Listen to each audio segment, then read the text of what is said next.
మా ప్రభుత్వ హయాంలో మేము చక్కగా సర్వే చేసినందుకు దేశంలో అన్ని రాష్ట్రాల కన్నా మెరుగ్గా మేము చేశాము అని కేంద్ర ప్రభుత్వం నుంచి 400 కోట్ల రూపాయలు మాకు రాయితీ వస్తే, మేము చేసిన పని వల్ల రాయితీ వస్తే ఆ క్రెడిట్ను తన ఖాతాలోకి వేసుకోవడానికి పడరాని పాటలు పడతా ఉన్నాడు.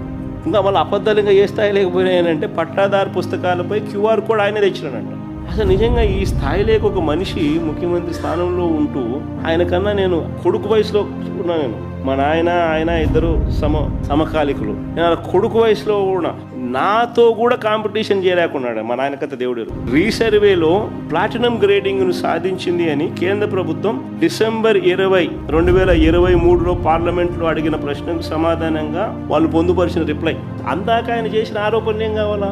ఎన్నికల ముందు వరకు ఈ 400 కోట్ల క్రెడిట్ అయినా తీసుకుంటున్నాడు అని అంటే, ఎన్నికల ముందు వరకు వక్రీకరిస్తూ ఆయన చేసిన ఆరోపణలు, ఆయన చేసిన ప్రకటనలు ఏంటి మరి? అంటే ఒక అబద్ధాన్ని ప్రజలకు నమ్మించడం కోసం ఈ స్థాయిలో గోబల్స్ ప్రచారం చేయడం ధర్మమేనా?